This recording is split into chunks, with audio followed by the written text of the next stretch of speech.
अस्सलाम वालेकुम स्टूडेंट्स, उम्मीद है आप सब खैरियत से होंगे। इस वीडियो में हम ग्रेड 9 का एनुअल पेपर 2025 का सेक्शन ए कंप्लीट सॉल्व करेंगे। ये हार्ड एरिया का पेपर है। इसी पेपर का सेक्शन बी और सेक्शन सी मेरे यूट्यूब चैनल पर मौजूद है।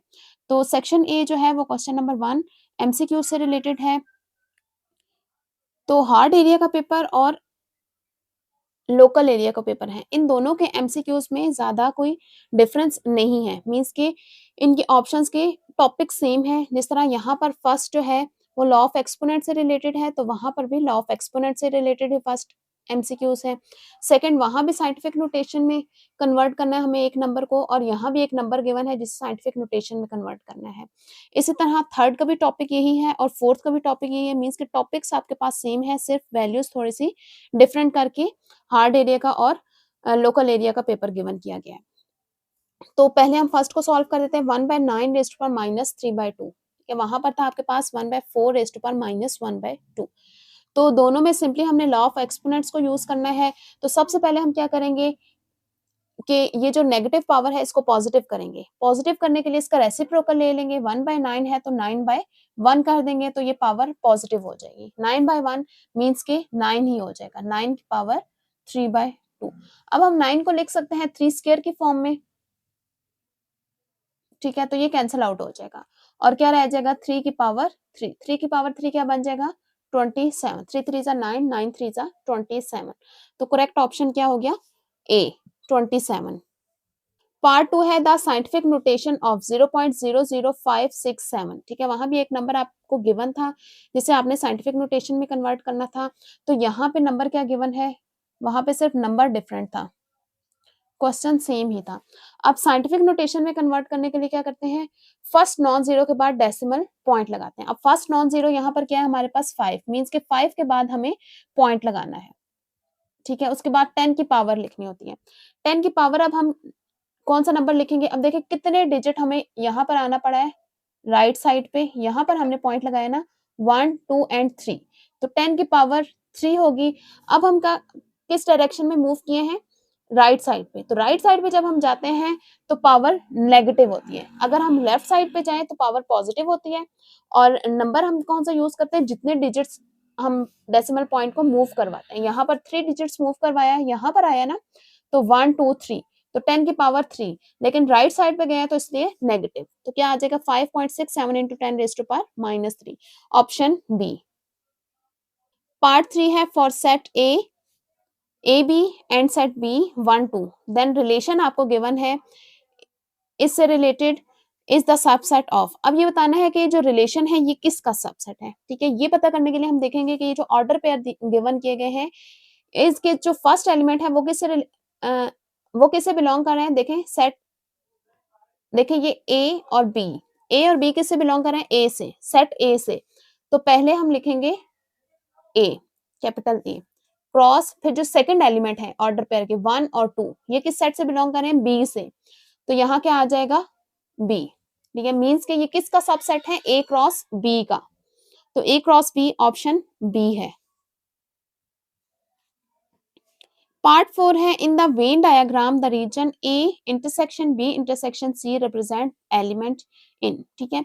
अब हमें बताना है जो वेन डायग्राम है इसमें A intersection B intersection C किसको रिप्रेजेंट कर रहा है, A and B but not in C, ठीक है। ये हमें कह रहा है कि ए और बी तो है लेकिन सी नहीं है, सी के element A and B and C, ठीक है, ए बी एंड सी तीनों। अब इंटरसेक्शन देखे तीनों का हो रहा है, A intersection B intersection C, तो ये क्या शो कर रहा है, तीनों के एलिमेंट्स आएंगे, तो ऑप्शन बी हमारा करेक्ट ऑप्शन होगा कि ए बी एंड सी। अब जो थर्ड है वो कह रहा है ए और बी बट नॉट इन सी, और जो है वो हम यूनियन के लिए यूज करते हैं, एंड जो है वो इंटरसेक्शन के लिए यूज किया जाता है, तो ये तो नहीं हो सकता। ओनली ए, ये भी नहीं हो सकता क्योंकि इंटरसेक्शन में क्या होता है, तीनों के एलिमेंट्स आएंगे, तो करेक्ट ऑप्शन हो जाएगा बी। पार्ट 5 है factorisation of 4a square minus 12ab plus 9b square is, ठीक है। आपको एक पोलिनोमियल गिवन है, इसकी आपने फैक्टराइजेशन करनी है, ठीक है। यकीनी तौर पे ये होल स्क्वायर का फार्मूला बनेगा। देखिए चारों एमसीक्यूज जो हैं आपके पास, चारों ऑप्शन जो हैं वो आपके पास होल स्क्वायर से रिलेटेड हैं। अगर ना भी गिवन हो तो आप ये देख भी सकते हैं कि ये इसकी फैक्टराइजेशन हम किस तरह से कर सकते हैं। अब देखिए फर्स्ट टर्म जो है वो किसका स्क्वायर बन रही है, 2a का, ठीक है। तो ये बन गई 2a का स्क्वायर। अब लास्ट टर्म वो है किसका स्क्वायर बन रही है 3b का, ये आ जाएगा 3b स्क्वायर। अब a square plus b square, अब मिड वाली जो टर्म है वो क्या होती है हमारे पास -2ab या +2ab। अब यहाँ पर क्या बनेगी माइनस के साथ, -2a क्या है 2a और b क्या है 3b, ठीक है, यहाँ पर प्लस का साइन आ जाएगा। अब इसको हम मल्टीप्लाई करके देखेंगे क्या ये मिड वाली टर्म बन रही है, अगर बन रही हो तो हम इसका होल स्क्वायर का फार्मूला क्रॉस कर देंगे, ठीक है। तो 2 2 4 4 3 12, ठीक है, यहाँ पर तो जरूर बनेगी क्योंकि ये सारे जो हमारे पास ऑप्शन है वो होल स्क्वायर से रिलेटेड है, इसलिए ये होल स्क्वायर ही बनेगा। तो ये 12a भी बन रहा है तो हमारी मिड टर्म भी 12a भी है। तो अब हम इसको क्रॉस कर देंगे a minus B whole square के फार्मूले से, ठीक है। अब a यहाँ पर क्या है 2a और b क्या है 3b, तो क्या बन रहा है 2a minus 3b whole square, तो ये ऑप्शन a बन रहा है। पार्ट 6 है a pizza cost 1350 and you have 2500 maximum, how much many pizzas can be bought with this money। तो आपके पास 2500 है और पिज्जा की जो कॉस्ट है वो कितनी है 1350 रुपीज। तो आपने ये बताना है कि आप इससे कितना पिज्जा बाय कर सकते हैं, ठीक है, तो आपने ये बताना है कि कितने आप पिज्जा इससे बाय कर सकते हैं, number of pizza find out करने हैं। तो सिंपली हम क्या करेंगे, जो हमारे पास चीज मौजूद है मीन्स की 2500, इसको हम डिवाइड कर देंगे पिज्जा की कॉस्ट के साथ, वो क्या है 1350 रुपीज। इन दोनों को हम डिवाइड करेंगे तो ये आ जाएगा 1.85। तो हम इससे कितने बाय कर सकते हैं, देखिए 1.85 है, ठीक है, इससे ज्यादा तो हम बाय नहीं कर सकते, ये तो चीज क्लियर है, या हम इतना बाय कर सकते हैं या इससे लेस, ठीक है। तो मीन्स के लेस देन एंड इक्वल 1.85, ठीक है। ये जो पार्ट ए है, ये जो ऑप्शन ए है वो क्या कह रहे हैं इससे ग्रेटर, ठीक है, चूंकि हमारे पास जो मनी है वो 2500 है, तो इससे ज्यादा तो हम बाय नहीं कर सकते, ये ए ऑप्शन भी नहीं होगा, बी ऑप्शन भी नहीं होगा और ये 2 का ऑप्शन भी नहीं होगा, क्योंकि 2 भी हमारे पास जो है 1.85 से ग्रेटर है। तो करेक्ट ऑप्शन क्या होगा बी, मीन्स के 1.85 या इससे लेस, ग्रेटर की तरफ हम नहीं जा सकते, इक्वल फिर भी हो सकता है लेकिन ग्रेटर नहीं हो सकता। पार्ट 7 है slope of the line passing through 2 points 40 and 0-8 is, ठीक है, ये 2 पॉइंट्स आपको गिवन है, आपने इनसे जो लाइन बनेगी उसकी स्लोप फाइंड आउट करनी है, मींस कि सिंपली इन 2 पॉइंट्स की हेल्प से आपने स्लोप फाइंड आउट करनी है। तो इसको हम फर्स्ट पॉइंट ले लेते हैं x1 y1 और ये हम ले लेते हैं सेकंड पॉइंट x2 y2। तो स्लोप का फार्मूला क्या होता है y2 minus y1 divided by x2 minus x1। y2 क्या है ये -8 और y1 है 0, x2 है हमारे पास 0 और x1 है 4, तो ये आ जाएगा -8 और यहाँ आ जाएगा -4, तो कैंसल आउट होके क्या आ जाएगा 2 और माइनस माइनस के साथ भी कैंसल हो जाएगा। तो करेक्ट ऑप्शन क्या होगा C2।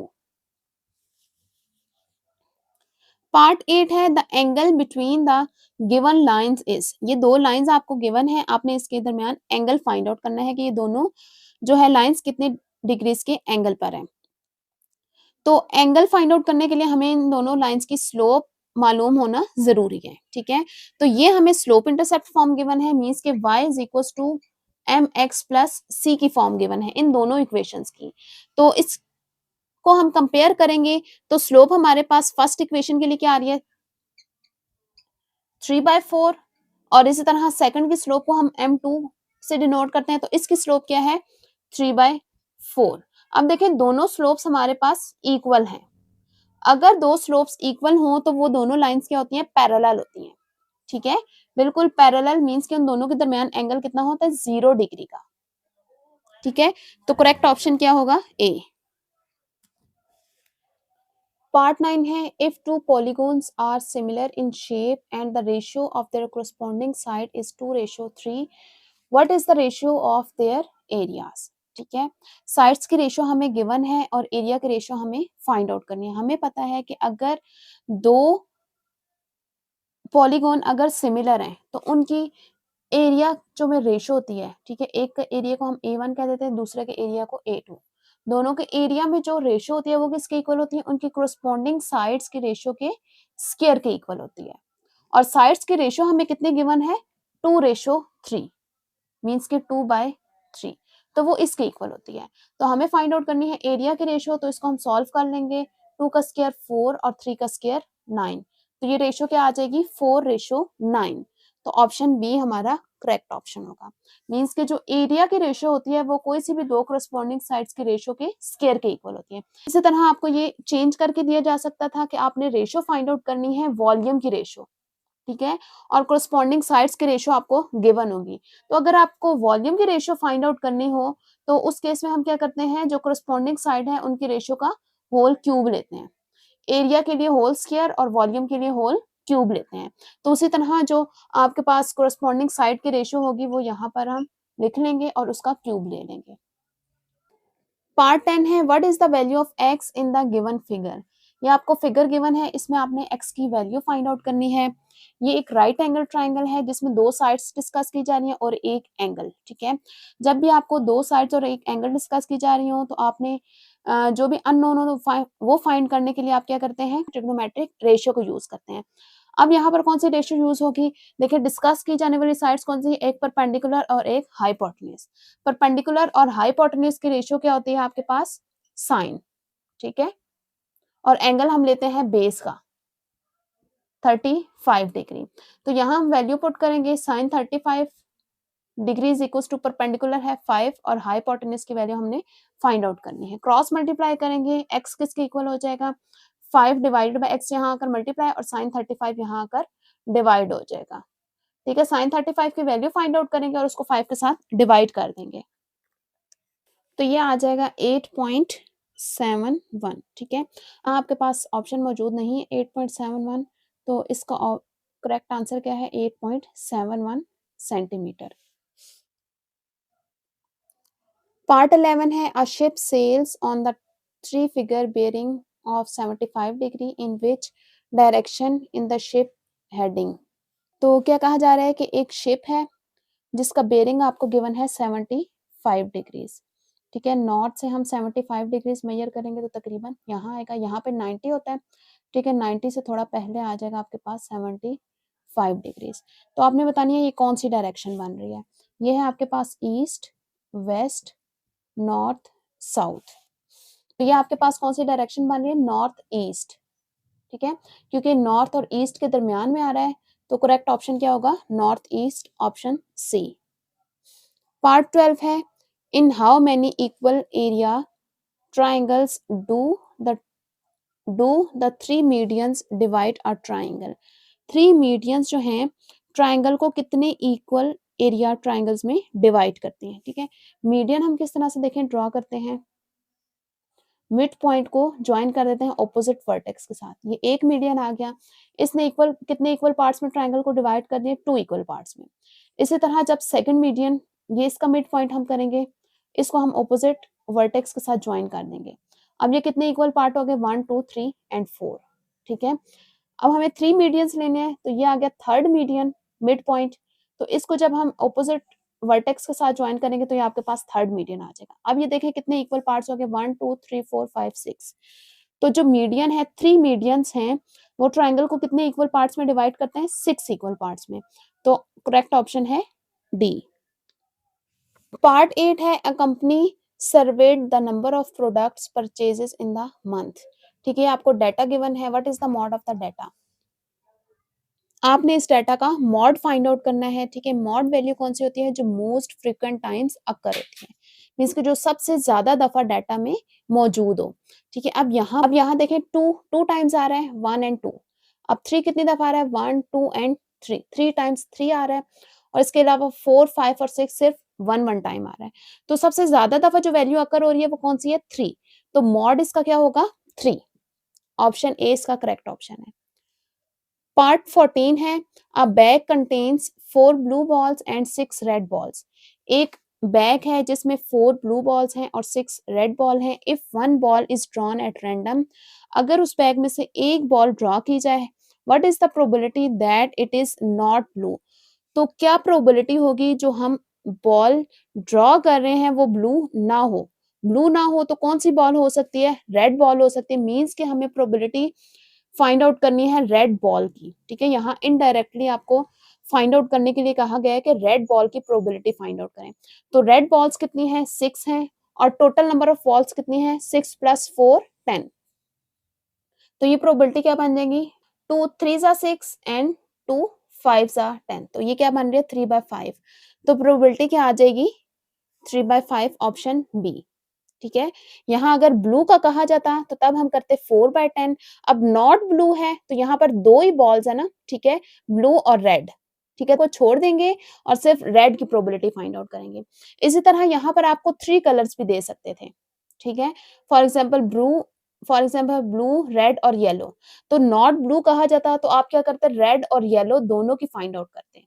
मीन्स के फॉर एग्जाम्पल अगर आपके पास 2 येलो बॉल्स होंगी तो 6 + 2 कितने हो जाते, 6 + 2 ये कितने हो जाएंगे, 8। तो फिर 8 को डिवाइड करते हैं टोटल नंबर ऑफ बॉल्स, अब हमारे पास 12 हो जाती है 12 के साथ, ठीक है। तो नॉट जब भी आपको कहा जाता है तो उसका क्या मतलब है कि इसको हम छोड़ देंगे, बाकियों की प्रोबेबिलिटी फाइंड आउट करनी है। पार्ट 15 है इन 50 ट्रेल पार्ट 15 है इन 50 trials an event occur 10 times, ठीक है। 50 ट्रायल्स में कोई भी एक इवेंट है, इवेंट हमें बताया नहीं गया कौन सा है, जनरल कह दिया गया कि कोई इवेंट है जो कि 10 टाइम्स अकर हो रहा है। What is the relative frequency of the event, तो उस इवेंट की हमें रिलेटिव फ्रीक्वेंसी फाइंड आउट करनी है, ठीक है। तो इवेंट अकर कितनी दफा हो रहा है, 10 टाइम्स, और टोटल ट्रायल्स कितनी है, 50 है। टोटल ट्रायल्स के साथ उस इवेंट की फ्रीक्वेंसी को हम डिवाइड जब करेंगे तो वो रिलेटिव फ्रीक्वेंसी आ जाएगी। तो इनको जब कैंसिल आउट करेंगे तो ये क्या आ जाएगा, 1/5। तो रिलेटिव फ्रीक्वेंसी क्या होगी, 1/5 मीन्स के ऑप्शन ए। उम्मीद है तमाम क्वेश्चंस आपको अच्छी तरह समझ आ गए होंगे। तमाम क्वेश्चंस का टाइम कोड डिस्क्रिप्शन में मौजूद है। तो इसी के साथ हमारा सेक्शन ए कंप्लीट हो गया है। इस पेपर का सेक्शन बी और सेक्शन सी मेरे यूट्यूब चैनल पर मौजूद है। वीडियो आपके लिए हेल्पफुल रही है तो मेरे चैनल को सब्सक्राइब करें और वीडियो को लाइक करें। वीडियो को लाइक करें, चैनल को सब्सक्राइब करें और बेल आइकन का बटन प्रेस करें ताकि हर आने वाली एक्सरसाइज आप तक बआसानी पहुंच